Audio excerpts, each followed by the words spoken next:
नीता सकाळपासून टेन्शनमध्ये घरातील भांडी आपटत होती. तेव्हा अमित ओरडत म्हणाला, आज काय झालं आहे तुला? हळूवार काम करू शकत नाही का? तिकडून नीता ही रागातच म्हणाली, महिना संपायला अजून 5 दिवस बाकी आहेत, तरीही घरमालक भाडे मागायला आला होता. शाळेतून मुलांच्या फीसाठी फोन आला होता. रेशनही संपत आले आहे. तुम्हाला तर काहीच फरक पडत नाही. याचं सगळं टेन्शन मला एकटीलाच असते. अमित म्हणाला, तर मी काय करू? माझी किडनी विकू का? माझे प्रयत्न सुरूच आहेत ना. आता ओव्हरटाईमसुद्धा करतोय. आज नाही तर उद्या परिस्थिती बदलेल. थोडा वेळ तर दे ना. ती म्हणाली, इतकी वर्ष मेहनत करून देखील काय मिळालं आहे तुम्हाला आजपर्यंत? शहरात राहून 10 वर्ष झाली आहेत आपल्याला. जितका पगार नाही त्यापेक्षा तर जास्त खर्च आहेत तुम्हाला. किती वेळा सांगितलं आहे की गावाची जमीन आणि घर विकून त्या पैशांनी आपला एखादा बिझनेस उभा करू आणि स्वतःचं घर बांधून घेऊ, म्हणजे या रोजच्या कटकटीपासून सुटका तरी होईल. पण नाही, तुम्हाला तुमच्याच वडिलांशी बोलायला लाज वाटते. शेवटी ते गेल्यानंतरही सगळं आपलंच होणार आहे ना. तुम्ही मुलांचाही विचार करत नाहीत का? अमित म्हणाला, आता असं तर नाही ना की ते आत्ताच मरतील? तू उगाच वाह्यात बडबड करू नकोस. तुझंही म्हणणं बरोबर आहे की त्यांची मदत घेतली पाहिजे, पण मी त्यांना किती वेळा सांगितले की तुम्ही आमच्यासोबत येऊन राहा, चांगले घर घेऊ, मिळून काम करू. पण त्यांना गावची हवा पाणी आवडते, तिथे मोकळ्या वातावरणात राहायला आवडतं. त्यांना या बंद खोलीत आवडत नाही. नीता म्हणाली, तुम्ही पुन्हा एकदा प्रेमाने बोलून पहा, कदाचित त्यांचे मन परिवर्तन होईल. असू द्या, त्यापेक्षा आता सुट्ट्यांमध्ये आपण 10 दिवस गावी राहायला जाऊ. तेव्हा मी स्वतः सासूबाईंसोबत बोलते. कदाचित त्या मला तरी समजून घेतील आणि आपलं काम होईल. नीता स्वतः एका गरीब कुटुंबातील मुलगी होती, पण शहरात येऊन आता तिचीही स्वप्न मोठी झाली होती. तिलाही स्वतःचं घर, बिझनेस, राहणसहान बदलायचे होते, कारण तिलाही तिच्या मैत्रिणींमध्ये तिची छाप पाडायची होती.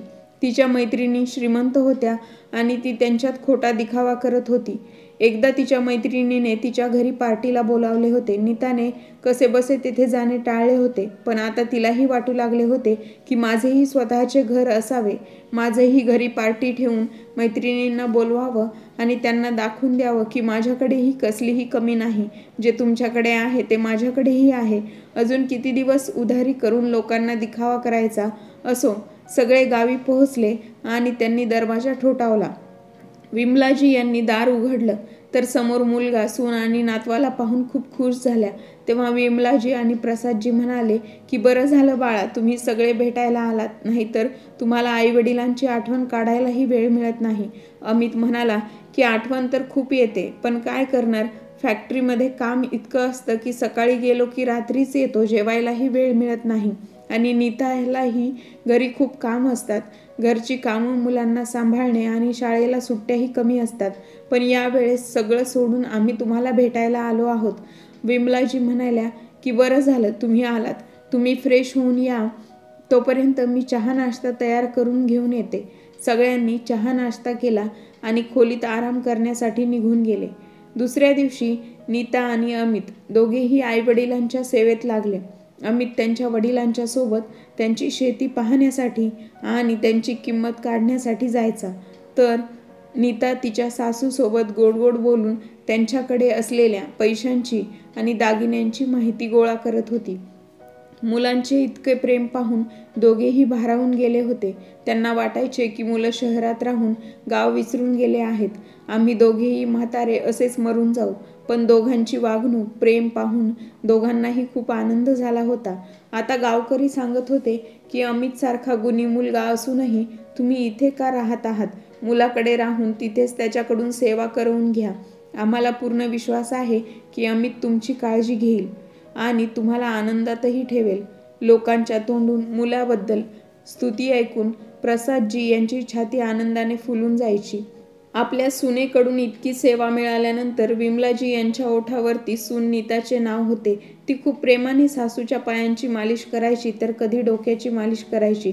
त्यांच्यासाठी चांगलं चांगलं जेवण बनवायची, तर तिकडे मुलं आजोबा आजोबा करत थकत नव्हते. हे सर्व पाहून त्या दोघांच्याही मनात आपला मुलगा, सून आणि नातवंड यांच्यासोबत राहण्याची इच्छा जागृत झाली. एक दिवस सगळे एकत्र जेवायला बसले होते. तेव्हा प्रसादजी म्हणाले, बाळा, शहरात किती मोठं घर आहे? तेव्हा अमित म्हणाला की 2 खोल्यांची रूम आहे. त्यातच किचन आहे. बिचारी मुलं अभ्यासाला कधी छतावर तर कधी बाहेर अंगणात जाऊन बसतात. रात्री एकाच खोलीत सर्वजण झोपतो आणि वर घरमालकाची कटकट ऐकावी लागते. घर भाडं इतकं आहे की महिन्याचा अर्धा पगार तिथेच जातो. कधी कधी तर महिन्याकाठी पैसेही उरत नाहीत. तेव्हा प्रसादजी म्हणाले की हे तर फारच वाईट आहे. आपण एक काम करू, हे घर विकून तिथेच शहरात छान मोठं घर घेऊ आणि सगळ्यांसोबत आनंदाने राहू. या 8 दिवसात तुमच्यासोबत राहून खूप छान वाटले. जर मी कायमचा तुमच्यासोबत राहिलो तर आमचे म्हातारपणही सुखात जाईल. जी गोष्ट सांगायला अमित घाबरत होता, आज तीच गोष्ट वडिलांनी सहज बोलून दाखवली. जे ऐकून नीता आणि अमित यांच्या आनंदाला पारावार उरला नाही. हे ऐकून विमलाजी म्हणाल्या की हे तर तुम्ही माझ्या अगदी मनातलं बोलले. इतकी छान सून मिळाली आहे तर माझी इच्छा होती की मी सुद्धा माझ्या सुनेकडून माझी सेवा करून घेईल. पण तुम्ही हे गाव सोडून कुठेही जाणार नव्हते म्हणून भीतीने मी बोलू शकले नाही. तेव्हाच अमित म्हणाला की हो बाबा, आपण स्वतःचं असं छान मोठं घर घेऊन एकत्र राहूया. मग मी एक कार घेऊन तुम्हाला त्यात बसवून मॉल, हॉटेल, बाजार, मंदिर फिरायला घेऊन जाईल. तुम्हाला ही शहर खूप आवडेल. पण बाबा, फक्त घरच का, आपण शेतीही विकू. पुन्हा येथे येण्याचं टेन्शनच नको. प्रसादजी म्हणाले की जमीन ही आपल्या पूर्वजांची आहे, त्याबद्दल आपण नंतर विचार करू. पण दुसऱ्याच दिवशी त्यांनी ही सर्व गोष्ट त्यांचा खास मित्र मनोहरला सांगितली, जो मोठा शेतकरी होता. मनोहर म्हणाला की मुलगा आणि सून यांच्याकडे जाऊन राहण्याचा निर्णय चांगला आहे आणि त्यासाठी सगळं विकून जाणं ही चांगलंच आहे. कारण जिथे मुलं तिथे आईवडील, शेवटी म्हातारपणी तेच आधार आहेत. पण तुला वाईट वाटणार नसेल तर एक प्रश्न विचारू?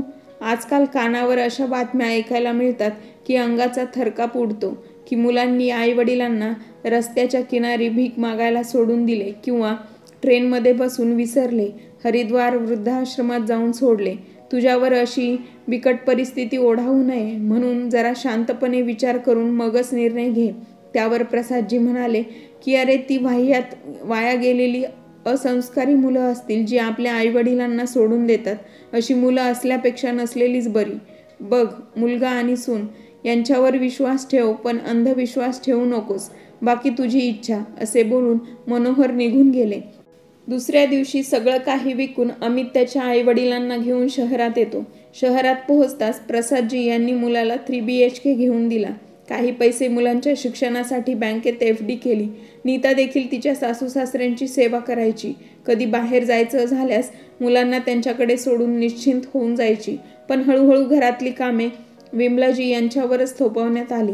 इतक्या मोठ्या घराची साफसफाई, मुलांचा डब्बा, त्यांना सांभाळणे त्यांना कठीण जात होते. सून मात्र आता जास्तीत जास्त तिच्या मैत्रिणींसोबत किटी पार्टी, वाढदिवस तर कधी बाहेर असायची. त्यामुळे किचनचे सर्व काम विमलाताई यांच्याकडे आले. दुसऱ्या दिवशी मुलाच्या लग्नाचा वाढदिवस होता आणि आदल्या दिवशीच त्यांची तब्येत खराब झाली. जेमतेम जेवण करून झोपल्या होत्या. किचनमध्ये भांडी आणि साफसफाई बाकी होती, पण त्यांच्याकडून काम होत नव्हते. त्यामुळे त्यांनी सकाळी करण्याचा विचार केला. पण सकाळी तब्येत जास्त खराब झाल्याने त्यांनी मुलाला सांगून औषधे मागवून घेतली. तर नीता तिच्या सासूंची सेवा करणे सोडून तिच्या मैत्रिणींसोबत बाहेर निघून गेली. मुलांसाठी बाहेरून जेवण मागवले तर प्रसादजी यांनी जेमतेम खिचडी बनवून विमलाजी यांना भरवली आणि औषधे दिली. 2 दिवसांनी त्या जेमतेम उठून उभ्या राहिल्या आणि पुन्हा किचनमध्ये काम करू लागल्या. ते पाहून प्रसादजी त्यांना म्हणाले की बस कर विमला, आता या वयात तुझ्याकडून ही कामं होत नाहीत. मी आज त्या दोघांशी बोलतो. संध्याकाळी जेवायला एकत्र बसले तेव्हा प्रसादजी त्यांना म्हणाले, सुनबाई, तुझ्या सासूकडून आता काम होत नाहीत, त्यामुळे तू घरकामासाठी मोलकरीण लावून दे. त्यावर अमित म्हणाला की तब्येत खराब झाली म्हणून आपण घराचे नियम तर बदलू शकत नाही ना. असंही माझ्या पगारात फक्त घर खर्च निघतो, मग बाईला द्यायला पैसे कुठून आणणार? नीता आणि आई मिळून घर सांभाळतात ना, त्यांना सांभाळू द्या. प्रसादजी म्हणाले की मी तुझ्यासाठी एवढं केलं आणि तू तुझ्या आईसाठी एक कामवाली बाई ठेवू शकत नाही. अरे, तिची तब्येत बरी नाही तरी ती उठून काम करते आणि नीता तर तिच्या मैत्रिणींसोबत बाहेरच फिरत असते. तू घरात नवीन नवीन सामान घेऊन येतोस. कालच तुझ्या बायकोला सोन्याचा हार दिलास. हे सगळं पाहून मला नाही वाटत की घरात पैशांची तंगी आहे म्हणून. तेव्हा सून नीता चिडूनच म्हणाली, बाबा, तुम्ही तर मुलांना नजरच लावत आहात. उलट तुम्हाला तर आनंद व्हायला हवा होता की मुलं प्रगती करत आहेत. जर तुमच्या मुलाने सोन्याचा हार आणून दिला तर शेवटी तो घरातच कामी येणार की मी खाऊन जाईल? आणि तुम्ही दोघं काम काय करता? घरीच तर बसलेले असतात. मग घरात थोडं काम केलं आणि मुलांना सांभाळले तर काय झालं? थोडेसे हातपाय हलवल्यानंतर तुटून थोडीच जातील. यावर प्रसादजी रागातच म्हणाले की तुझी हिंमत कशी झाली माझ्याशी या स्वरात बोलण्याची? विसरू नकोस की आज तुझ्या घराची मालकीण म्हणून मिरवत आहेस ते माझ्यामुळेच. नीता म्हणाली, काही उपकार नाही केले तुम्ही. प्रत्येक आईवडील त्यांच्या मुलांसाठी इतकं तर करतातच. हे घर तुमच्या मुलांसाठीच घेतले आहे आणि तेही इतके वर्ष वाट पाहिल्यानंतर. आता कुठे सुखाने जगतोय तर तेही पाहिलं जात नाहीये तुमच्याकडून. आणि असंही सासूबाई तेथे गावी तर एकट्याच काम करत होत्या ना, मग आता शहरात येताच त्यांना घरात नोकर पाहिजे.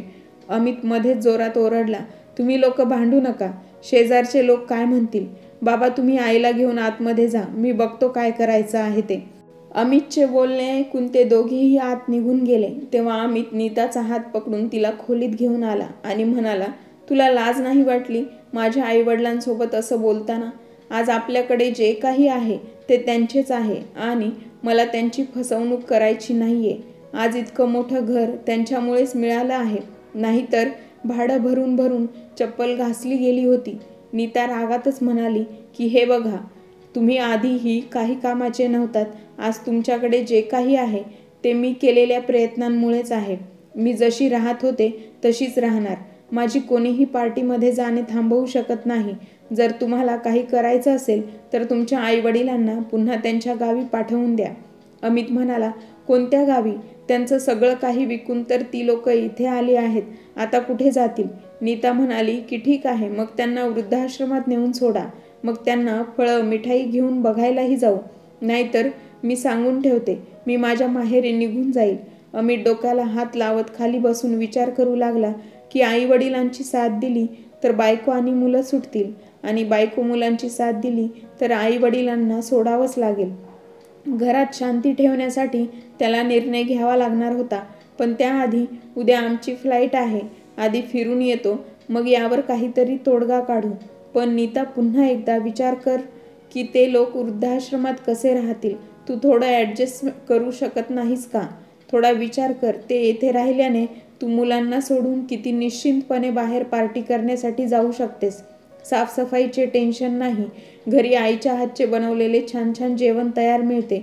मुलं शाळेतून आल्यानंतर त्यांना आजी आजोबांचे प्रेम मिळते.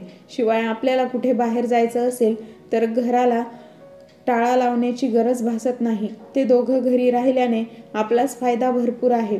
नीता म्हणाली, अमित तू कितीही खरं बोलत असलास तरी आज ते ज्या पद्धतीने माझ्यासोबत रागाने बोलले त्यानंतर मी त्यांना या घरात क्षणभरही सहन करणार नाही. पण तू म्हणतोयस म्हणून आपण परत घरी येईपर्यंत त्यांना इथे राहण्यास परवानगी देत आहे. पण त्यानंतर ते मला या घरात दिसले नाही पाहिजेत. आणि त्यानंतरही तू मला येथे त्यांच्यासोबत ॲडजस्ट करायला सांगितलेस तर मी त्या क्षणी माझ्या दोन्ही मुलांना घेऊन हे घर सोडून निघून जाईन आणि मी तुमच्या तिघांवर मानहानीची केसही ठोकून देईन. मग कोर्टात फेऱ्या मारत बसा. त्यानंतरही मीच जिंकणार. तेव्हा आयुष्यभर पोटगी द्यावी लागेल आणि मग आयुष्यभर आपल्या म्हाताऱ्या आईवडिलांसोबत राहा. असे बोलून नीता तावातावाने बाहेर निघून गेली. कदाचित अमितच्या मनात अजूनही त्याच्या आईवडिलांबद्दल दया होती, म्हणूनच तो तिला सारखं समजावण्याचा प्रयत्न करत होता. पण कुठेतरी तोही कमजोर पडत होता. कारण प्रश्न मुलांचा होता.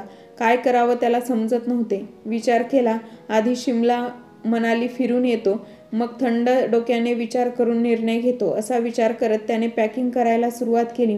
दुसऱ्या दिवशी चौघेजण बॅग घेऊन बाहेर निघू लागले. तेव्हा पाठीमागून विमलाजी म्हणाल्या, अरे मुलांनो, मी तुमच्यासाठी छान नाश्ता तयार केला आहे, पण असे अचानक कुठे जात आहात? तेव्हा नीता रागानेच म्हणाली, काय गरज होती पाठीमागून आवाज देण्याची? आणि इतकंच प्रेम होतं तर काल इतका तमाशा करण्याची गरज काय होती? काल तर तुम्ही काम करत असताना बाबांकडून पाहिलं जात नव्हतं आणि आज आमच्यासाठी नाश्ता तयार केला आहे. आमच्यावर इतकी मेहरबानी करण्याची गरज नाही. आणि असंही आयुष्यभर तुमच्या हातचं जेवण खाण्यासाठी उपाशी नाही राहणार. अमित म्हणाला, नीता जरा गप्प बसशील का? आई, आम्ही शिमला फिरायला जात आहोत. मुलांनाही सुट्ट्या आहेत. तुम्ही स्वतःची काळजी घ्या. आम्ही निघतो. असे म्हणत अमित सगळ्यांना बाहेर घेऊन गेला. पण तेव्हा विमलाजी यांनी पाहिले की अमित काही कामानिमित्त पुन्हा त्याच्या खोलीत आला आहे. त्या धावतच किचनमध्ये गेल्या आणि खाण्यापिण्याचा एक मोठा डब्बा पॅक केला आणि प्रसादजी यांना म्हणाल्या, अहो ऐका ना, ते लोक अजून गेलेले नाहीत. तुम्ही जाऊन हा डब्बा त्यांच्यापर्यंत पोहोचवून द्या. माझे पाय दुखत आहेत, नाहीतर मीच गेले असते. प्रसादजी रागातच म्हणाले की रुबाब पाहिला का तुझ्या सुनेचा? आपल्या वडिलांसमान सासऱ्यांच्या समोर वर आवाज करून बोलत होती आणि तू म्हणतेस की मी नोकरासारखं तिला डब्बा द्यायला जाऊ. विमलाजी म्हणाल्या, अहो तुम्ही पण ना, हे जरा तुमचा मुलगा बोलला असता तर थोडा विचार करा की ती बिचारी ॲडजस्ट करत आहे. आधी ती एकटीच राहत होती आणि त्यात तुमचेही नाटकं कमी असतात का? बघा, सगळं काही एका बाजूला, पण मी माझ्या नातवंडांना उपाशी पाहू शकत नाही. रागात तिने सकाळी मुलांना दूधही पिऊ दिले नाही. मोठ्यांची शिक्षा बिचाऱ्या माझ्या मुलांना का भोगायची? ते उपाशी राहिलेलं मी सहन करणार नाही. जा आणि जाऊन खाण्याचा डब्बा देऊन या. प्रसादजी रागातच म्हणाले, तुझ्यासारखी जिद्दी बाईमुळेच माझं आयुष्य खराब झालं आहे. तुझी जिद्द होती, मला शहरात जायचं आहे, मुलांजवळ सुनेजवळ राहायचं आहे. त्याचे परिणाम पाहिलेस? कशी आहे तुझी सून आणि मुलगा? सुनेच्या पुढे तर एक शब्द बाहेर पडत नाही. बायकोचा बैल कुठला? तुम्ही तुमचं भाषण नंतर द्या. बरं, तुम्हाला सुनेकडे नसेल जायचं, नका जाऊ. मुलगा खोलीत आहे, त्याला देऊन या. कदाचित पैसे घ्यायला विसरला असेल. त्याला सांगा आईने डब्बा दिला आहे. त्यालाही माहीत आहे की मुलं उपाशी आहेत. घेऊन जाईल. जा पटकन, तो निघून जाईल. असे म्हणत विमलाजी यांनी धक्का देत प्रसादजी यांना बाहेर काढले. इच्छा नसतानाही ते मुलांच्या खोलीत पोहोचले तेव्हा त्यांचा अमितचा आवाज ऐकू आला. यार, तू माझा प्रॉब्लेम समजून घे. गोष्ट खूप गंभीर आहे. बायकोला माझ्या आईवडिलांसोबत राहायचे नाही. घरात वाद होतच असतात. कळत नाहीये की मी आता काय करू. काल ती मला हे सुद्धा म्हणाली की शिमल्याहून आल्यानंतर तिने माझ्या आईवडिलांना घरात पाहिलं तर ती घर सोडून निघून जाईल. आता तूच सांग मी काय करू. तेव्हा त्याचा मित्र म्हणाला, अरे यार, हे आजच्या जमान्याचं नाटक आहे. तरुणांना वृद्ध लोकांसोबत राहायचं नसतं. ही कोणतीही मोठी गंभीर समस्या नाही जितकी तू बनवून ठेवली आहेस. त्या लोकांचे जीवन जगून झालं आहे. आता तुम्हाला जगायचं आहे. असे किती दिवस घरात भांडत राहणार? मुलांवर काय परिणाम होईल? माझं ऐक, ही खूप चांगली आयडिया आहे. अमित म्हणाला, खरंच मित्रा, असं होऊ शकतं का? कोणाला वाईट तर वाटणार नाही ना?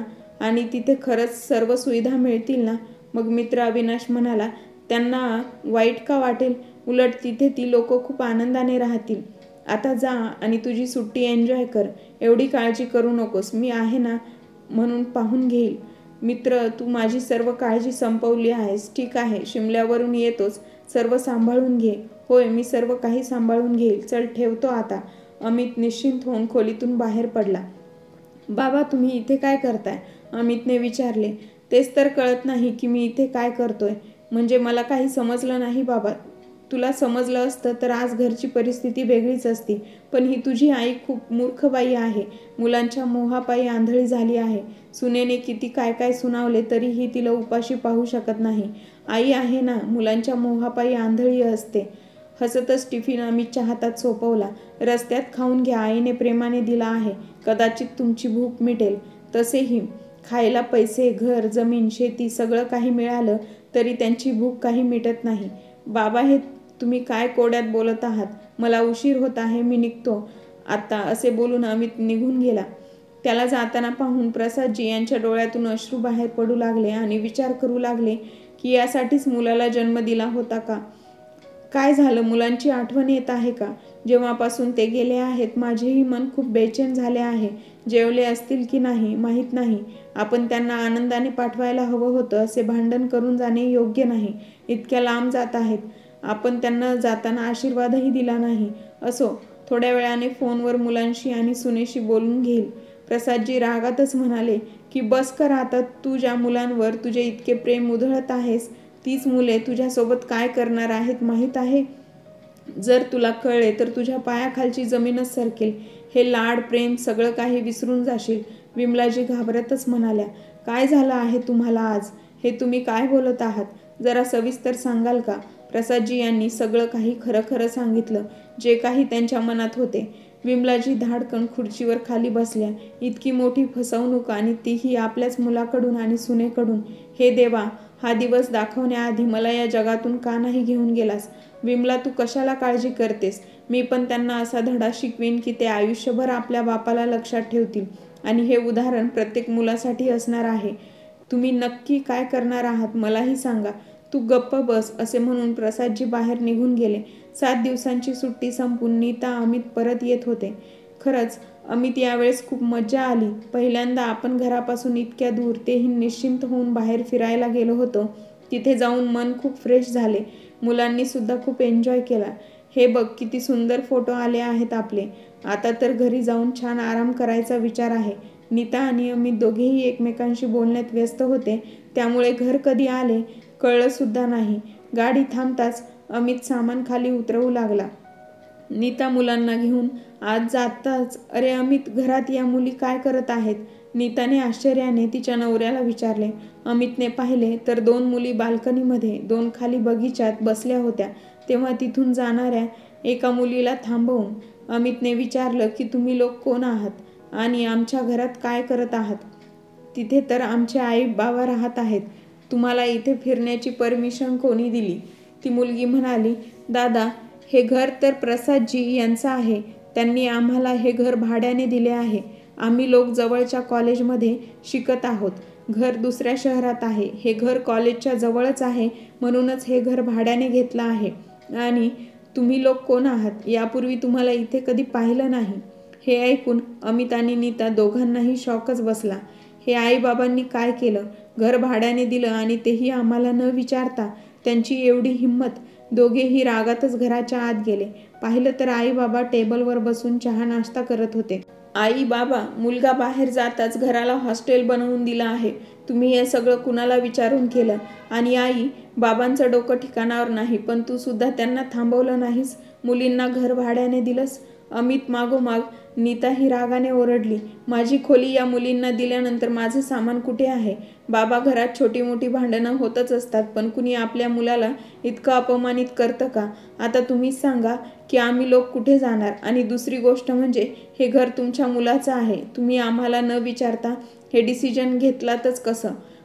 प्रसादजी यांनी चहाचा कप टेबलवर ठेवला आणि म्हणाले, कोणतं घर? कुणाचं घर? तुम्ही लोक कोणत्या हक्काबद्दल बोलत आहात? आणि मला काय करायचं असेल तर त्यासाठी मला तुम्हा लोकांना विचारण्याची गरज नाही. आणि तुम्ही दोघं जे काही करणार होतात ते मी केलं. बस फरक एवढाच आहे की या घरातून आम्ही दोघं जाणार होतो, आता तुम्ही दोघं इथून चालते व्हा. बाबांच्या तोंडून अशा गोष्टी ऐकून दोघांच्याही पायाखालची जमीनच सरकली. तरी सुद्धा नीता पुढे म्हणालीच की हे घर माझ्या नवऱ्याचं आहे. तुम्ही कोणत्या हक्काने हे घर भाड्याने देऊ शकता? सुनबाई, कदाचित तू विसरली असशील, हे घर तुझ्या सासूच्या नावाने घेतलं होतं. विचार तुझ्या नवऱ्याला. टॅक्स वाचवण्याच्या चक्करमध्ये त्याने महिला सिनियर सिटीजनच्या नावे रजिस्टर केलं होतं. पैसे वाचवायचे होते त्याला. त्याचमध्ये इतकी मोठी चूक केली, पण आज त्याची ही चूक आमच्यासाठी वरदान ठरली. पण बाबा, तुम्ही हे विसरत आहात की वडिलांच्या प्रॉपर्टीमध्ये मुलाचा पूर्ण अधिकार असतो. आम्ही कोर्टात जाऊन तुमच्याकडून आमचा हक्क घेतल्याशिवाय राहणार नाही. आता यापुढे आमचा वकील तुमच्याशी बोलेल. इतक्यात वकील माधव आणि त्यांच्या गावातील त्यांचे खास मित्र मनोहरजी तेथे पोहोचले. वकील साहेब म्हणाले की कायद्यानुसार या घरावर तुमचा कोणताही हक्क नाही, कारण या घराला संपूर्ण पैसा प्रसादजी यांच्या मेहनतीचा आहे. त्याचे साक्षीदार मनोहरजी स्वतः आहेत, ज्यांनी शेतजमीन विकत घेतली आहे. ज्यामुळे जे काही आहे ते सर्व प्रसादजींचे आहे आणि त्यांच्या संपत्तीशिवाय तुम्हाला एक पैसाही मिळणार नाही. सर्व काही हातातून निष्ठत असल्याचं पाहून नीताने आपला रंग सरड्यासारखा बदलला आणि म्हणाली, आई बाबा, मुलं तर चुकतातच, पण त्यांना समजावणे मोठ्यांचे कर्तव्य आहे. पण त्यासाठी आम्हाला असे बेघर करणे चुकीचे आहे. काही नाही तर तुमच्या नातवंडाचा तर विचार करा. ते काय करतील? कुठे जातील? बाबा, तुमचा नक्कीच काहीतरी गैरसमज झाला आहे आणि त्यामुळे तुम्ही एवढं मोठं पाऊल उचलत आहात. कोणत्या घरात लहान सहान भांडणं होत नाहीत. ते घरातच बसून सोडवले जातात. त्याकरिता इतरांना घरात बोलावून तमाशा करण्याची काय गरज आहे? तिचा इशारा त्यांचा वकील आणि मित्र मनोहरजी यांच्याकडे होता. आई, तुम्ही तरी बाबांना समजावून सांगा. बाहेरचे लोक येऊन नुसते हसतात. घरातील लोकच एकमेकांच्या समस्या समजून घेतात. आजपर्यंत गप्प राहिलेल्या विमलाजी म्हणाल्या, बेटा, तुझा एक सल्ला ऐकून मला खूप आनंद झाला. एवढी बुद्धी आहे तुझ्याकडे की आज कळाले की बाहेरचे लोक आणि कुटुंबातील सदस्य यांच्यात फरक असतो. पण आता तू सुद्धा माझा एक सल्ला ऐक. मी मुलावर आणि सुनेवर विश्वास ठेवून माझ्या आयुष्यातील सर्वात मोठी चूक केली की तुमच्यावर खूप विश्वास ठेवला, प्रत्येक गोष्ट तुम्हाला दिली. तुझ्या वडिलांशीही भांडले. यावेळेस त्यांनी शांतता ठेवावी हेच म्हणत होते. कौटुंबिक बाब आहे ती सोडवली जाईल, पण तुम्ही आम्हाला वृद्धाश्रमात पाठवण्याची पूर्ण व्यवस्था केली होती. अमित आणि नीता एकमेकांच्या तोंडाकडे पाहू लागले. तेव्हा प्रसादजी म्हणाले, काळजी करू नकोस बेटा. मी त्याच दिवशी हे ऐकलं होतं ज्या दिवशी तू शिमल्याला जायला निघाला होतास. मी त्याच दिवशी तुम्हा दोघांना घरातून हकलवून दिले असते, पण तुम्हाला आश्चर्यचकित करण्याआधीच मी तुम्हाला आश्चर्यचकित केले. मला तुम्हाला दाखवून द्यायचं होतं की योजना फक्त तुम्हीच नाही करू शकत, मी देखील बनवू शकतो. आता जास्त उशीर करू नका. तुमचं सामान स्टोअर रूममध्ये पडून आहे. लवकर उचला आणि निघा इथून. बाबा, मी कुठे जाणार? याची चिंता तेव्हाच करायला हवी होती जेव्हा तुझ्या म्हाताऱ्या आई वडिलांना घरातून हकलून देण्याचा विचार करत होते. बेटा, असे असते तर मी तुझ्या आजोबांनाही घरातून हकलून दिले असते, पण मी कधी तसा विचारही केला नाही. आयुष्यभर त्यांची सेवा केली. हे सर्व तू स्वतःच्या डोळ्यांनी पाहिलं सुद्धा आहेस. तरीही तुम्ही असे कसे वागू शकता? जर आम्हाला तुम्ही स्पष्ट सांगितले असते की आम्हाला वेगळं राहायचं आहे तर आम्ही आमची व्यवस्था इतरत्र केली असती, पण आम्हाला घरातून हकलवून देण्याच्या अशा पद्धतीमुळे तुम्ही अवलंबायला नको होत्या. आता तुम्हाला याची शिक्षा नक्कीच मिळेल. पण बाबा, आम्ही घर सोडून कुठे जाणार, कुठे राहणार? माझ्याकडे 1 महिन्याचं भाडं भरण्या इतकेही पैसे नाहीत. माझ्याकडे असलेले सर्व पैसे मी खर्च केले, पण मी घर खर्च कसा उचलणार? बेटा, तू या सगळ्याचा आधीच विचार करायला हवा होतास. गेल्या 1 वर्षापासून तुम्ही जो काही खर्च करत होता तो सर्व पैसा तुझ्या वडिलांच्या मेहनतीचा होता. आता मी वकिलाला सांगून तुमच्यावर केस करीन की मुलाला आणि सुनेने आम्हाला घराबाहेर फेकून देण्याचं षडयंत्र रचले आणि आमच्या पैशाने घर, जमीन आणि दागिने विकत घेतले. सर्व पैसे त्यांच्याकडून वसूल करावेत. आई विमलाजी कठोर शब्दात म्हणाल्या की सून आणि मुलाची बदनामी झाली पाहिजे. आता नीताच्या तोंडून एकही शब्द निघत नव्हता. नीता त्यांना प्रत्येक मुद्द्यावर कोर्टाच्या धमक्या द्यायची. आज सासूबाईंकडून तीच गोष्ट ऐकून तिला कळले की आपली किती मोठी चूक झाली होती. पैसे आणि दागिन्यांच्या लालसेने तिला इतके वेड लागले होते की ती तिच्या म्हाताऱ्या सासू सासऱ्यांचा वापर करत होती. त्यांना पैशासाठी गावातून शहरात आणले आणि नोकरापेक्षाही वाईट वागणूक दिली. यानंतरही त्यांचे समाधान झाले नाही. तेव्हा त्यांनी दोघांनाही वृद्धाश्रमात पाठवण्याची योजना आखली आणि जबाबदाऱ्यापासून मुक्त जीवन जगण्याचा प्रयत्न करत होते. पण विसरले होते की जबाबदारी कधीच संपत नाही. मग हात जोडून ती सासू सासऱ्यांना म्हणाली, आई बाबा, तुम्ही जे केले ते चांगलंच केलं. आम्ही याच लायकीचे आहोत. अमितने मला अनेक वेळा थांबवले, पण मी त्याचे ऐकले नाही आणि आज माझ्यामुळेच आई वडिलांचा त्याच्या मुलावरचा विश्वास उडाला. विचार करते की उद्या माझ्यासोबतही असंच झालं असतं. पण आता मी माझी चूक सुधारण्याचा प्रयत्न करेन. यासाठी नाही की मला पैसे हवेत, यासाठी की माझ्या देवासमान आई वडिलांचे मन दुखावले म्हणून मला पश्चाताप करायचा आहे. प्रसादजी आणि विमलाजी दोघांनाही पुन्हा मुलगा आणि सुनेच्या बोलण्यात अडकायचे नव्हते. एकदा विश्वास गमावला की तो पुन्हा निर्माण करणे फार कठीण असते. तरीही त्यांचे मन आतून वितळत होते, पण ते बाहेरून कणखर बनवून राहिले, कारण त्यांच्यात आता विश्वासघात सहन करण्याची हिंमत आणि ताकद उरली नव्हती. दोघेही शांतपणे घराबाहेर पडले. त्यांनी घराजवळच भाड्याने घर घेतले, जेणेकरून आई वडिलांची काळजी घेऊ शकतील. कधी वस्तू घेण्याच्या बहाण्याने तर कधी आई वडिलांना बघण्याच्या बहाण्याने दोघेही घरी यायचे. आता नाते पूर्वीसारखे राहिले नव्हते, पण तरीही नीता तिच्या सासूसाठी तिच्या आवडीची भाजी बनवते, तर कधी तिच्या सासऱ्यांसाठी मिठाई घेऊन जायची. अमितही त्यांच्याशी बोलण्याचा प्रयत्न करायचा, पण आता ते फक्त हो किंवा नाही एवढंच उत्तर द्यायचे. पण नातवंडांशी खूप हसायचे, खूप बोलायचे. घरात उत्पन्नाचे साधन फक्त अमितची कमाई होती. खर्च मात्र वाढत चालला होता. त्यामुळे नीताने आपला फालतू खर्च थांबवला आणि टिफिन सेंटर सुरू केले, ज्याचे 2 उद्देश होते. पहिले पैसे कमवायचे आणि दुसरे म्हणजे आईबाबांच्या घरावर लक्ष ठेवायचे, कारण तिला चांगलंच माहीत होतं की ते लोक कधीच समोरून बोलणार नाहीत. पण नीता आणि अमितला माहीत होतं आता बाबांची तब्येत थोडी खराब असते, त्यांना दमा आहे आणि त्यांचे फुफ्फुस त्यांना साथ देत नाही. त्यांची काळजी घेणं गरजेचं झालं होतं. पण आता ते मुलगा आणि सून यांच्यावर विश्वास ठेवत नव्हते. पण मुलगा आणि सुनेनेही त्यांचा विश्वास जिंकण्याचा निर्धार केला होता. एके दिवशी नीता मुलींना टिफिन देण्यासाठी घरी पोहोचली तेव्हा तिने बाबांना हॉलमध्ये बेशुद्ध पडलेले पाहिले. विमलाजी मागून मंदिरातून आल्या. त्यांना अशा अवस्थेत पाहून विमलाजी जोरजोरात रडू लागल्या. आई शांत व्हा, असं रडून ओरडून काहीही साध्य होणार नाही. चला बाबांना उचलून आधी बेडवर झोपवा. खबरदार, जर तू त्यांना स्पर्श जरी केलास तर दूर हो माझ्या नजरेतून. आज तुझ्यामुळेच तुझ्या सासऱ्यांची अशी अवस्था झाली आहे. ना तू आमची अशी फसवणूक केली असतीस, ना आम्ही असे जगलो असतो. गावात चांगलं जीवन जगत होतो, पण कुठून दुर्बुद्धी सुचली आणि तुमच्या जाळ्यात अडकून आपलं सर्व काही विकून इकडे शहरात आलो. त्यानंतर आमच्यासोबत काय काय झालं तुला काय वाटतं? हे जे काही झालं त्याने आम्हाला आनंद झाला. पूर्वी विमलाजी आपल्या सुनेवर जीव ओतायच्या, आज त्याच सुनेला उलटसुलट ऐकवत होत्या. नीताला आतूनही खूप वाईट वाटत होतं की या सगळ्या घटनामागे तीही मुख्य कारण होती. आई, तुम्ही जे काही सांगाल ते मला मान्य आहे. तुम्ही सांगाल तर आजपासून मी तुम्हाला कधी माझं तोंडही दाखवणार नाही. पण सध्या बाबांना डॉक्टरांच्या तपासणीची नितांत गरज आहे.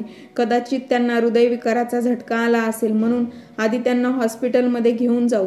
पण विमलाजी आपल्या पतीची अवस्था पाहून वेड्या झाल्या होत्या आणि नीताच्या एकाही शब्दाचा त्यांच्यावर काहीही परिणाम होत नव्हता. नीताने लगेचच ॲम्ब्युलन्स आणि अमितला फोन केला. अमितला यायला वेळ लागणार होता, मात्र तोपर्यंत रुग्णवाहिकेने बाबांना तातडीने रुग्णालयात नेले. डॉक्टरांशी बोलून उपचार आणि औषधासाठी दवाखान्यात सगळी धावपळ नीता एकटीच करत राहिली. तेव्हा अमितही हॉस्पिटलला पोहोचला. हे सगळं काय झालं नीता? नीता काही बोलणारच त्याआधीच विमलाजी ओरडू लागल्या. हे सर्व तू आणि तुझ्या पत्नीमुळे घडलं आहे. आमच्याकडून सर्व काही लुटले तरी तुम्ही लोक आता आमचा पाठलाग का सोडत नाही? जेव्हा जेव्हा तुम्ही लोक घरात येऊन तुमचा चेहरा दाखवतात तेव्हा तेव्हा तुम्ही केलेली फसवणूक आणि फसवेगिरीची आठवण येते. तुम्ही अजूनही कोणती घाणेरडी चाल तर खेळत नाही ना आमच्यासोबत? नीताने तर काही केलं नाही ना? कारण तू त्यावेळेस घरी एकटीच होतीस. मला माहीत आहे, नक्कीच तू त्यांना काहीतरी बोलली असशील ज्यामुळे त्यांना हृदयविकाराचा झटका आला. नक्कीच तू त्यांच्याकडून पैसे मागितले असशील आणि त्यांनी नकार दिला असेल, बरोबर ना? असंच झालं होतं ना? विमलाजी त्यांच्या सुनेला दोष देत होत्या. तेवढ्यात डॉक्टर आले आणि म्हणाले, आई, हे हॉस्पिटल आहे, इथे मोठ्याने बोलू नका. तुम्हाला भांडायचंच असेल तर बाहेर जा. मग विमलाजी म्हणाल्या की नाही नाही, मी कुठेही जाणार नाही. जर तुम्हाला बाहेर काढायचंच असेल तर या दोघांना बाहेर काढा. निघून जा इथून. मला त्यांचा चेहराही बघायचा नाही. आई, हे तुम्ही काय बोलत आहात? जर तुमच्या सुनेने तिच्या सासऱ्यांना योग्य वेळेस हॉस्पिटलमध्ये पोहोचवले नसते तर प्रसादजींना वाचवणे कठीण झाले असते. घरात कितीही वाद असले तरी आता तरी शांतता राखा. डॉक्टर रागाने बोलले आणि निघून गेले. त्यांचे म्हणणे मान्य करून विमलाजी जरा शांत झाल्या, पण त्यांच्या हृदयात आणि मनात उडणारे प्रश्न ज्वालामुखीसारखे फुटत होते. त्यांची शंकेची सुई नीतावरच अडकली होती की नक्कीच सुनेनेच काहीतरी केलं असेल. विमलाजींच्या बोलण्याने नीता खूप दुखावली गेली होती आणि अमितचा हात धरून म्हणाली, ऐका, मी काहीही चुकीचं केलेलं नाही. मी तिथे फक्त टिफिन द्यायला गेले होते आणि आई बाबांच्या तब्येतीची विचारपूस करायला गेले होते. मी तिथे पोहोचली तेव्हा ते तडफडत होते. मी पाणी आणण्यासाठी स्वयंपाकघरात गेले तोपर्यंत ते बेशुद्ध झाले. मी त्यांना उठवण्याचा खूप प्रयत्न केला. दरम्यान आई आल्या आणि जोरजोरात ओरडून सर्व प्रकारचे आरोप करू लागल्या. आधी ज्या काही चुका केल्या झाल्या त्या चुका आपण सुधारण्यासाठी सर्वतोपरी प्रयत्न करत आहोत. मान्य करते की इतक्या लवकर कोणीही माफ करणार नाही, कारण आपण असं कृत्य केलं होतं.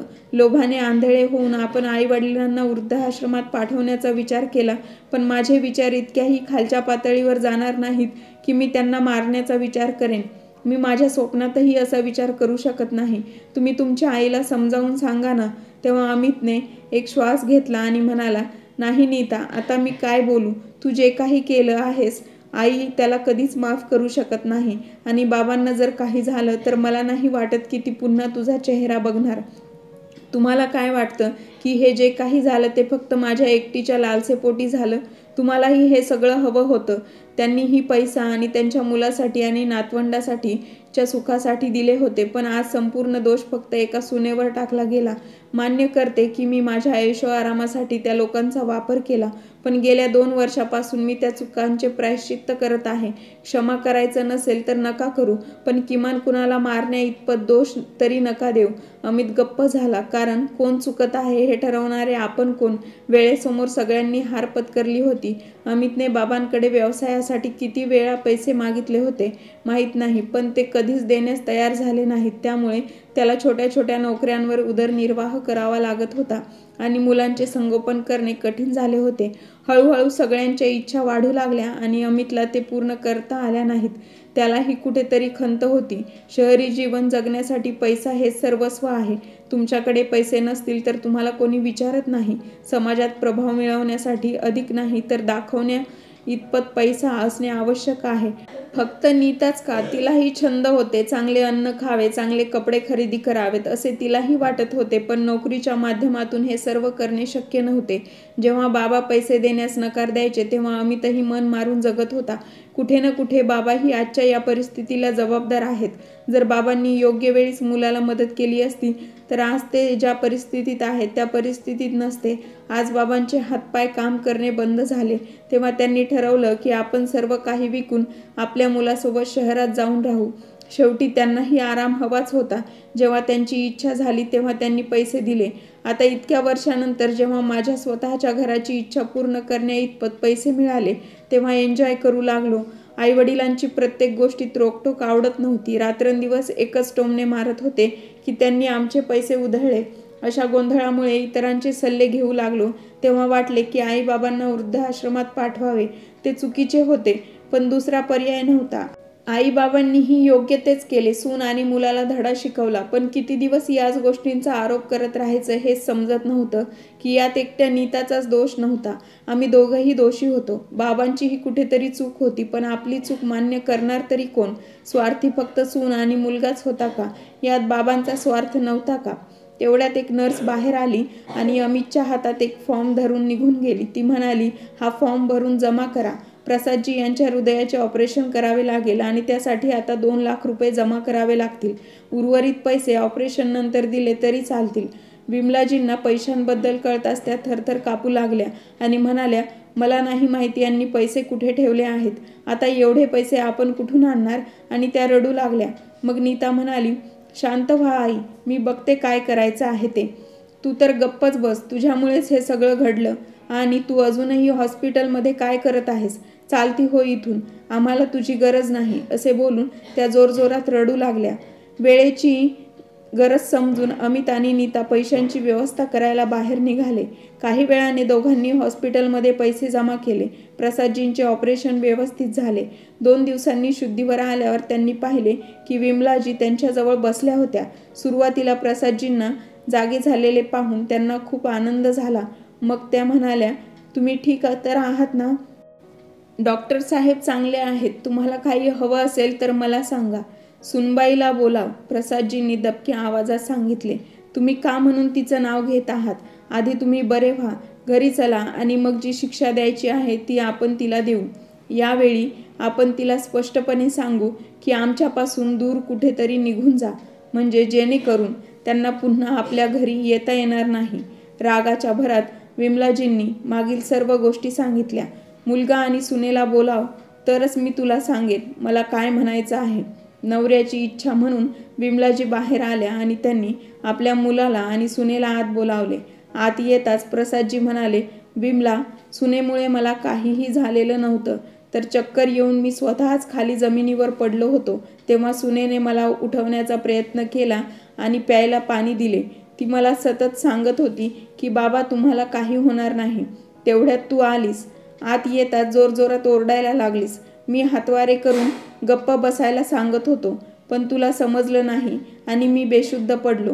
मी आता डॉक्टरांना विचारले तेव्हा मला समजले की तू सुनेला नको नको ते सुनावलेस.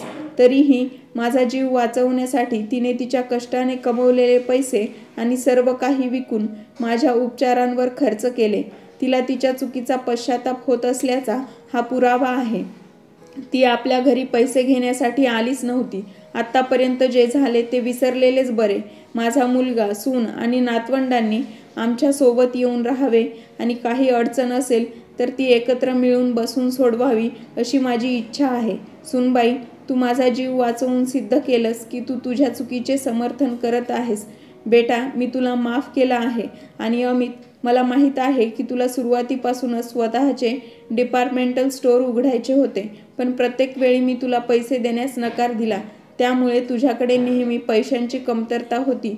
पण आता तुझे स्वप्न साकार करण्यासाठी मी तुला फक्त पैसेच देणार नाही, तर तुझ्या व्यवसायातही मदत करीन, जेणेकरून मला माझ्या सुनांकडून मिळालेले हे नवीन आयुष्य चांगलं जगता येईल. प्रसादजींचे म्हणणे ऐकून विमलाजी म्हणाल्या, नीता प्लीज मला माफ कर. मी नको नको ते आरोप तुझ्यावर लावले, पण तू मूकपणे सगळं सहन केलंस. तू का नाही बोललीस? खरंच नीता, मी जे केले त्याची मलाच खूप लाज वाटत आहे. आई, माझी माफी मागू नका. चूक तर माझीच होती, ज्याची शिक्षा मी भोगत होते. माझे कर्म असे होते की हे सर्व माझ्या बाबतीत घडणे स्वाभाविकच होते.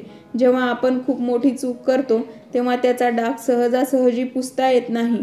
आणि मग तुम्ही तर माझ्या आईसारख्या आहात, त्यामुळे तुमच्या बोलण्याचं काय वाईट वाटून घेऊ. आता मी सुद्धा माझ्या चुकीची किंमत देईन. मला तुझ्या टिफिन सेंटरमध्ये नोकरी दे. कैरीचं लोणचं बनवणे, चटणी बनवणे आणि भाज्या कापून देणे ही सर्व कामे मला येतात. आई, अजून किती पापात टाकणार आहात तुमच्या सुनेला? आता बाबांनी मला एक संधी दिली आहे, तर मी तुमची चांगली सेवा करू इच्छिते. तुम्ही फक्त आता बसल्या बसल्या मला ऑर्डर द्या. सगळेजण हसू लागले. शेवट चांगला तर सगळं चांगलं. आता हे कुटुंब आनंदाने एकत्र राहू लागले. कथा आवडली असेल तर लाईक आणि शेअर करायला विसरू नका आणि चॅनलला सबस्क्राईब करायला विसरू नका. भेटूया नवीन एका व्हिडिओमध्ये नवीन एका कथेसह.